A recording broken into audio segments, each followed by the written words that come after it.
Eu sou Hildegard Schneider e líder de World Wide Wings. E aí vem o 15º episódio da minha série O Despertar da Noiva, com o tema Apocalipse, o livro do nosso futuro, parte 1. Se fôssemos todos arrebatados antes da grande tribulação, ou mesmo no meio da grande tribulação, Yahvé não teria que nos entregar um manual para o período da grande tribulação. É uma graça extremamente grande que Yahvé nos deu um guia para este tempo do qual Daniel escreve. E haverá um período de tribulação, opressão e aflição como nunca houve desde o início das nações até então. Daniel 12:1. O misterioso e fechado livro do Apocalipse é uma revelação do fim dos tempos dada ao apóstolo João, cujo nome hebraico é Yohanan, na ilha de Patmos. Ele era então o único dos primeiros apóstolos ainda vivos. Ele foi preso pelo governo de Roma por volta de 96 anos depois de Yeshua e banido para a ilha de Patmos. Muitos prisioneiros foram exilados para esta ilha e pouquíssimos conseguiram retornar. Yohanan era já muito idoso e, para ele, o exílio parecia uma sentença de morte certa. A palavra revelação vem da palavra grega que também traduzimos como Apocalipse, que significa literalmente revelar. A palavra hebraica para revelação é Rizeion. O livro de Daniel também nos dá algumas profecias especiais sobre o fim dos tempos. Daniel desejava muito entender o significado dessas profecias, mas não conseguiu porque elas foram seladas até o tempo próprio do fim. Daniel 12:4. Agora é a hora de entender essas profecias. Vivemos neste tempo em que muitos estão em busca do maior saber e o conhecimento se multiplicará muitas e muitas vezes. Daniel 12:4. O livro do Apocalipse é uma história mundial pré-escrita para mostrar aos servos de Yahvé os acontecimentos que em breve devem se realizar. Apocalipse 1:1. A palavra em breve está em grego e significa rápido, breve. Isso indica que quando a grande tribulação começar, os eventos acontecerão em rápida sucessão. E se você considerar que a grande tribulação dura 3 anos e meio, e o que acontecerá com toda a dramática, uma sucessão rápida é mais que apropriada. Relembramos da história de Noé, que construiu a arca por 120 anos, mas quando ele entrou na arca com sua família e os animais, tudo correu muito rapidamente. Revelação ao Messias Yeshua que Yahvé lhe concedeu para mostrar a seus servos os acontecimentos que em breve devem se realizar e que ele, por intermédio do seu anjo, expressou a seu servo João, o qual comprovou tudo quanto viu da palavra de Elohim e o testemunho de Yeshua. Bem-aventurados os que leem, bem como os que ouvem as palavras desta profecia e obedecem às orientações que nelas estão escritas, porquanto o tempo desses eventos está às portas. Apocalipse 1, do 1 ao 3. Nestas primeiras frases introdutórias, há uma chave extremamente importante que revela um grande segredo da revelação. Não é uma revelação, mas a revelação do retorno de Yeshua. Yahvé deu a revelação a seu filho Yeshua, que a transmitiu a um anjo ou mensageiro. Tanto a palavra hebraica para anjo, malach, quanto a palavra grega, angelos, significam anjo e mensageiro. Foi esse mensageiro que transmitiu a revelação a Yohanan. Quando lemos a revelação, somos a 5ª pessoa nesta cadeia de transmissão, e 5 é o número da graça. Mas a primeira pessoa a receber essa revelação do mensageiro também aponta para a graça de Elohim, com o nome Yohanan. O nome significa Elohim é gracioso. Por que temos essa sequência de entregar a revelação de Yahvé a Yeshua HaMashiach e depois o mensageiro que a repassa, Yohanan, e através dele a nós? Yeshua não poderia ter dado a revelação a Yohanan sozinho? Ou apenas um mensageiro?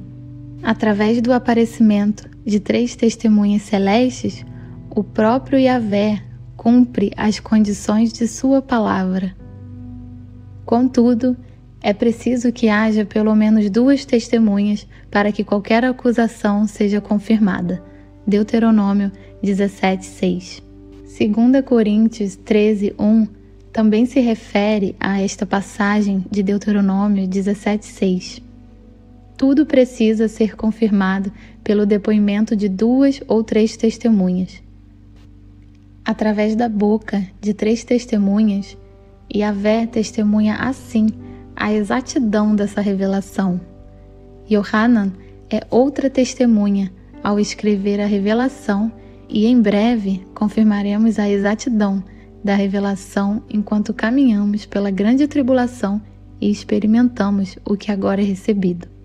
Portanto, temos 3 testemunhas no céu: o Pai, o Filho e o mensageiro, e 2 testemunhas na terra, Yohanan e a comunidade dos santos. Assim, o céu e a terra, isto é, as testemunhas celestes e terrenas, são chamados a prestar testemunho, com base em sua palavra em Deuteronômio 30:19. Hoje invoco o céu e a terra como testemunhas.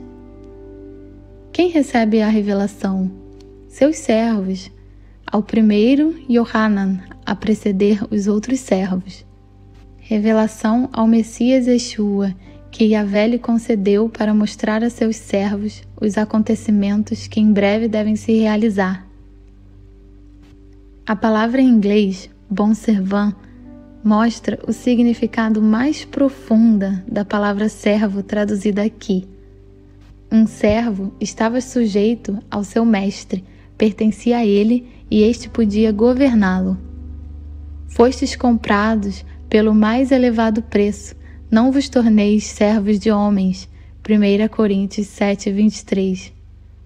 Que atitude simples, humilde e instrutiva é ser servo de Yeshua. Yohanan, o Batista, também disse sobre si mesmo: não sou digno nem de levar as suas sandálias. Mateus 3:11. Todos nós não poderíamos aprender com isso? Quando Yohanan é descrito como um servo, surge imediatamente a pergunta: quem é seu mestre? O foco não está mais no servo, mas em seu mestre. E veremos quem é o mestre de Yohanan nos versículos que seguirão em breve. Disse então que quem lê as palavras da revelação e quem as ouve é abençoado. Isso significa que quando eu leio esses versículos e você os ouve, somos ambos abençoados. Mas há uma condição: desde que obedeçamos às coisas descritas nele. E a minha preocupação é que não apenas entendamos e guardemos as palavras da profecia, mas hajamos de acordo. Porquanto, se alguém é ouvinte da palavra e não praticante, é semelhante a um homem que contempla o próprio rosto no espelho. Tiago 1:22. O receptor da revelação, Yohanan, é ainda caracterizado. Quem testemunhou a palavra de Yahvé e o testemunho do Messias Yeshua. Qual era a palavra de Yahvé a qual Yohanan testemunhou? No Tanar, o chamado Antigo Testamento, a declaração "a palavra de Yahvé veio e disse" aparece com frequência, como por exemplo em 1 Reis 12:22. Mas a palavra de Elohim veio a Semaías, homem de Elohim. Portanto, a expressão a palavra de Yahvé geralmente se refere ao que hoje é chamado de Antigo Testamento. Em Apocalipse, Yohanan cita cerca de 600 versículos do Tanar, direta ou indiretamente, mais frequentemente até do que em qualquer outro livro do Novo Testamento. Isso também nos permite ver onde as mensagens dos profetas gravadas anteriormente se encaixam no plano de fim dos tempos de Yahvé. O testemunho de Yeshua, o Messias, descreve as boas novas que Yeshua trouxe do céu. Seu testemunho é simplesmente o que ele testemunhou e expressou. Apocalipse 19:10 nos diz que o testemunho de Yeshua é a essência da profecia. Isso significa que o Evangelho dá vida às profecias. E agora está ficando emocionante. Yohanan, o primeiro a receber a revelação, é descrito como um servo e aquele que testemunhou a palavra de Yahvé e o testemunho do Messias Yeshua.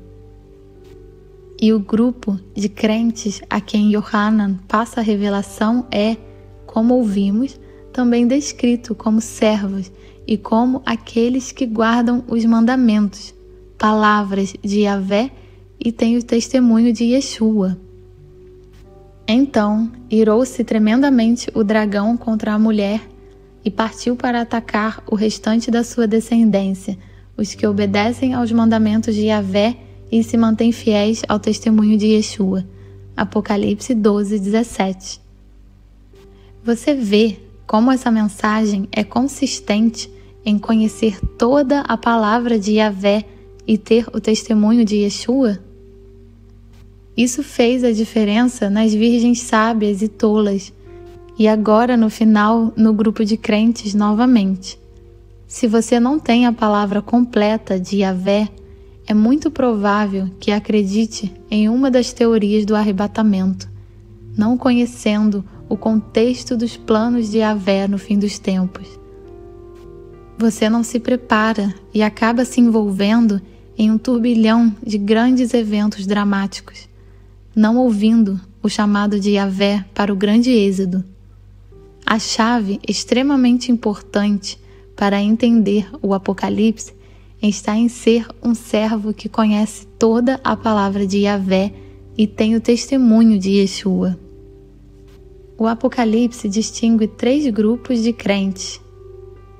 Se alguém leva em cativeiro irá. Se alguém matar a espada, necessário é que a espada seja morto. Aqui está a perseverança e a fé dos santos. Apocalipse 13:10. E o grupo da mulher. Quando, pois, o dragão se viu atirado para a terra, empreendeu forte perseguição à mulher que dera à luz ao menino. Então foram entregues à mulher as 2 asas da grande águia, a fim de que pudesse voar até o local que lhe havia sido planejado no deserto, onde seria sustentada pelo período de um tempo, tempos e meio tempo, absolutamente fora do alcance da serpente. Apocalipse 12, 13 ao 14. E o que caracteriza a mulher? Acabamos de ouvir isso em Apocalipse 12, 17. O restante da sua descendência, os que obedecem aos mandamentos de Yahvé e se mantêm fiéis ao testemunho de Yeshua. Yohanan às 7 igrejas que estão na Ásia. Graça e paz a vós outros, da parte daquele que é, que era e que há de vir, e da parte do sétuplo Espírito que o assiste diante do seu trono. Apocalipse 1:4. Yohanan aponta para as 7 comunidades da Ásia Menor, localizada no que é hoje a Turquia, que 70 anos depois de Yeshua foram o centro de seu trabalho. Então, o servo Yohanan começa a se referir ao seu mestre, paz de quem é e quem era e quem está vindo. Yeshua disse aos fariseus: antes que Abraão existisse, eu sou. João 8,58. Yeshua existia antes de Abraão existir.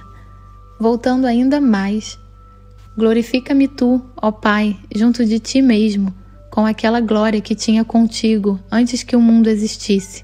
João 17:5.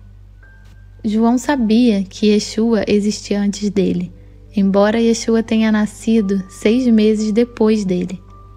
Este é o homem do qual eu disse: após mim vem um homem que está acima de mim, porque já existia antes de mim. João 1:30. Veremos no próximo episódio quão profundo Yeshua está na palavra. E continuaremos a saudação às congregações que vêm do cétuplo Espírito diante de seu trono. Sejam ricamente abençoados.